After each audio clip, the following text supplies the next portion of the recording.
Assalamualaikum warahmatullahi wabarakatuh. Yang terhormat Bu Rinanda Febriani SST MT selaku dosen pengampu mata kuliah metodologi penelitian.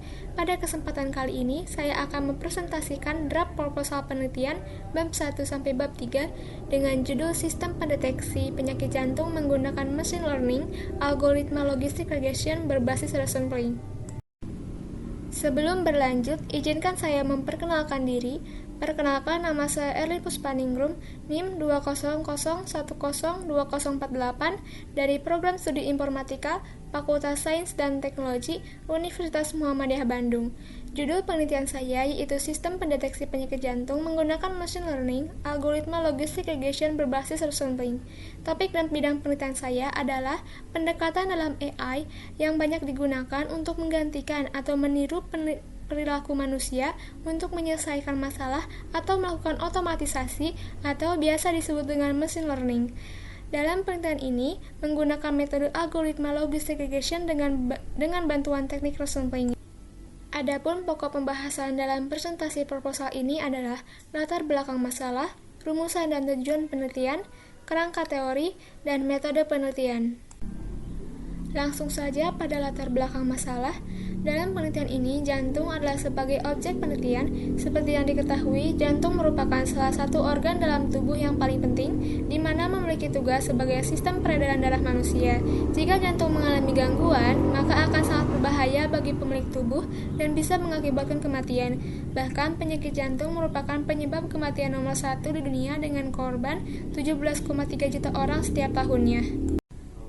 Dalam penelitian sebelumnya, terdapat banyak metode yang digunakan dalam membangun sistem pakar, seperti neural network dengan nilai akurasi 89,71%, lalu ada logistic regression dan diction tree dengan nilai akurasi 89,32% dan 89,10%. Diction tree adalah sebuah klasifikasi dalam bentuk pohon, memiliki kelebihan, mudah dan efisien untuk dipahami dan menginduksi data. Namun, terdapat kelemahan di mana output keputusannya tidak stabil sebab dapat berubah drastis hanya karena perubahan kecil dalam data. Sedangkan, logistic regression memiliki kelebihan selain sederhana juga mudah diinterpretasikan dan menghasilkan output dengan akurat. Adapun kelemahan logistic regression adalah sensitif terhadap underfitting pada database yang kelas datanya tidak seimbang. Hal ini dapat mempengaruhi nilai hasilnya. Untuk mengatasi kelemahan logistic regression, terdapat teknik yang dapat digunakan, yaitu teknik resampling, di mana dapat menyeimbangkan kelas pada data. Pada penelitian ini, untuk mengatasi kelemahan dari algoritma yang saya pilih, yaitu logistic regression, adalah dengan melakukan pendekatan level data dan menyeimbangkan kelas pada data dengan teknik resampling. Banyak penderita penyakit jantung yang tidak menyadari gejala yang dirasakannya adalah salah satu dari gejala penyakit jantung, dan tidak sedikit penderita meninggal disebabkan serangan jantung. Sedangkan proses pemeriksaan penyakit jantung dilakukan secara manual, yakni dengan berkonsultasi langsung ke dokter spesialis dan melakukan beberapa tes laboratorium, yang pastinya memerlukan waktu dan dana yang tidak sedikit. Oleh karena itu diperlukan suatu antisipasi dengan memanfaatkan gabungan ilmu pakar dan teknologi, sehingga dapat menciptakan solusi yang lebih efektif dan efisien. Dalam penelitian sebelumnya, ada berbagai macam sistem pakar dengan berbagai metode, bahkan membangun sistem yang dapat mengklasifikasikannya. Tentu ini menjadi sebuah langkah cepat untuk memberikan tindakan agar pasien tidak salah atau terlambat ditangani oleh dokter. Dengan bantuan komputasi kecerdasan machine learning yang dapat mengolah data dan mengklasifikasikannya menggunakan algoritma logistic regression berbasis sampling, ini dapat menghasilkan output dengan cepat dan akurat. Lanjut pada rumusan dan tujuan penelitian. Pada penelitian sebelumnya, yaitu penelitian yang dilakukan oleh Wibisono dan Fahruroji pada tahun 2019, dalam kesimpulannya mengatakan, pada penelitian selanjutnya dapat menambahkan algoritma klasifikasi lainnya sehingga dapat menjadi bahan perbandingan dengan yang lebih beragam. Selain itu, dapat mengembangkan klasifikasi kelas yang digunakan sehingga rinci dalam mengklasifikasikan penyakit jantung berdasarkan level ataupun tingkatan tertentu.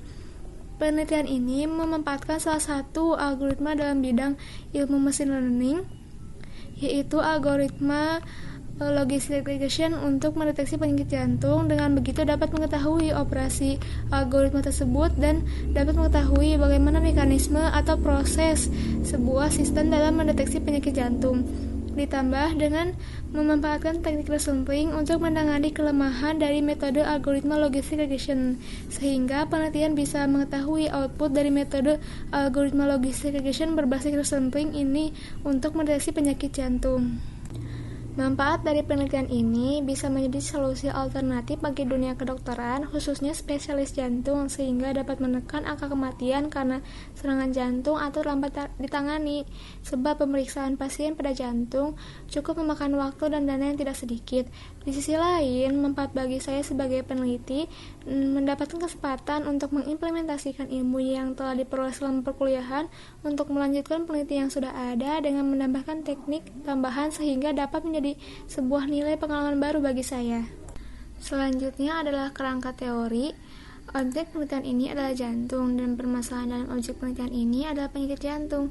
Jantung adalah organ otot yang berongga yang berfungsi untuk memompa darah ke seluruh pembuluh darah dengan kontraksi ritmik berulang. Normalnya jantung terdiri dari 4 ruang, 2 ruang jantung di atas atau atrium dan 2 jantung di bawah ventricle yang berfungsi sebagai pompa. Dinding yang memisahkan atrium dan ventricle adalah septum. Penyakit jantung adalah berbagai kondisi di mana terjadi penyempitan atau penyumbatan pembuluh darah sehingga mengalami kerusakan yang dapat menyebabkan serangan jantung, nyeri dada, dan stroke. Lalu penelitian ini dibuat berdasarkan 4 jurnal penelitian sebelumnya. Pertama dari jurnal perbandingan algoritma klasifikasi dalam pengklasifikasian data penyakit jantung koroner. Berdasarkan hasil penelitian tersebut, random forest memiliki akurasi tertinggi, yaitu 85,668%. Selisih sedikit dengan algoritma logistic regression yang memiliki akurasi sebesar 89,71%. Lalu ada dari paper analisis vektor diagnosis tingkat keparahan penyakit jantung menggunakan metode stepwise binary logistic regression. Hasil dari penelitian tersebut, regresi binary logistik yang dibuat dengan 11 variabel konstanta dan variabel prediktor yang memiliki pengaruh pada akurasi penentuan tingkat keparahan penyakit jantung, tapi perlu dilakukan uji coba berulang kali untuk mendapatkan akurasi yang lebih tinggi. Paper ketiga, mendeteksi penyakit jantung menggunakan machine learning dengan algoritma logistic regression. Dari penelitian ini memiliki hasil kesimpulan dalam menggunakan logistic regression, jika cost-nya rendah, maka nilai akurasinya semakin baik. Paper keempat, komparasi teknik resampling pada pemodelan regresi logistik biner, studi kasus Sika Permadi terhadap keperawanan di Indonesia tahun 2017. Hasil penelitian ini menyatakan model regresi logistik biner yang terbaik untuk mengatasi ketidakseimbangan kelas pada data adalah dengan model yang dibangun dengan smooth. Selanjutnya, logistic regression merupakan regresi non-linear di mana model yang ditentukan akan mengikuti pola kurva linear. Logistic regression akan membentuk variabel prediktor atau respon yang merupakan kombinasi linies dari variabel independen, kemudian ditransformasikan menjadi probabilitas dengan fungsi logit. Berdasarkan variabel yang bersifat kualitatif, maka dapat diketahui regresi dengan variabel kualitatif dengan memiliki 2 nilai, yaitu nilai 0 dan 1. Teknik resampling adalah salah satu teknik reprocessing yang mana distribusi data diseimbangkan untuk mengurangi efek distribusi kelas seimbang. Teknik ini dilakukan dengan mencoba menyeimbangkan data asli berdasarkan serangkaian algoritma sampling dengan menyesuaikan jumlah sampel dalam kelas yang berbeda. Kemudian melatih data seimbang baru dengan mengadopsi klasifikasi. Terdapat 3 teknik resampling, di antaranya oversampling digunakan jika jumlah data tidak mencukup dengan cara menyeimbangkan dataset dengan meningkatkan ukuran sampel yang langka. Lalu ada undersampling, menyeimbangkan dataset dengan mengurangi ukuran kelas yang melimpah. Teknik ini digunakan jika jumlah data mencukupi. Terakhir ada cara hibrid, menggabungkan kedua pendekatan sampling. Terakhir ada metodologi penelitian terbagi menjadi 2, yaitu analisis kebutuhan dan perancangan sistem. Pada analisis kebutuhan, dalam membangun sebuah sistem pendeteksi atau sistem pakar, terdapat beberapa komponen yang harus diperhatikan, di antaranya basis pengetahuan, basis data, machine interference, user interface, akuisisi pengetahuan, dan workflows. Kebutuhan sistem digunakan dalam membangun sistem pendeteksi jantung terdiri dari perangkat kelas dan perangkat lunak. Perangkat kelas yang diperlukan laptop RAM 8GB, buku berjudul penyakit jantung, pengertian dan pengobatan, perangkat lunak XAMPP, Visual Studio Code, Figma, Bootstrap, Microsoft Office Excel, Microsoft Office Visio, browser. Lalu perancangan sistem, terdapat alur data, desain database, desain wireframe. Dalam alur data, saya menggambarkannya dengan bantuan diagram flowchart. Pertama start, lalu sesi input data gejala-gejala yang ditimbul yang dirasakan pasien, lalu data yang diinput akan diseimbangkan kelas datanya untuk lebih meningkatkan nilai akurasi dengan teknik sampling. Jika kelas data telah seimbang, maka akan masuk pada tahap selanjutnya, yaitu data akan dihitung dengan bantuan algoritma logistic regression. Namun, jika tidak, data akan dihitung ulang dengan teknik sampling hingga kelas data seimbang. Saat masuk tahap selanjutnya, data akan dihitung dengan metode logistic regression yang akan memperhitungkan kemungkinan penyakit pasien berdasarkan data gejala yang telah diinput. Outputnya akan berisi nama pasien, jenis kelamin, usia, dan gejala, dan kemungkinan dari penyakit pasien. Lalu, data akan dicetak atau tidak. Jika tidak, maka selesai. Jika iya, maka data akan dicetak.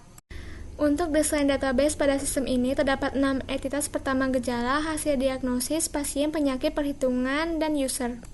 Untuk desain wireframe, di sini ada login, beranda, halaman diagnosa untuk input gejala, dan halaman diagnosa untuk hasil diagnosa. Ini adalah daftar pustaka yang saya pakai. Dan sekian presentasi dari draft proposal penelitian saya dari bab 1 sampai bab 3. Mohon maaf bila ada kesalahan dalam ucapan. Terima kasih. Billahi fisabilillah, fasabihul khairat. Wassalamualaikum warahmatullahi wabarakatuh.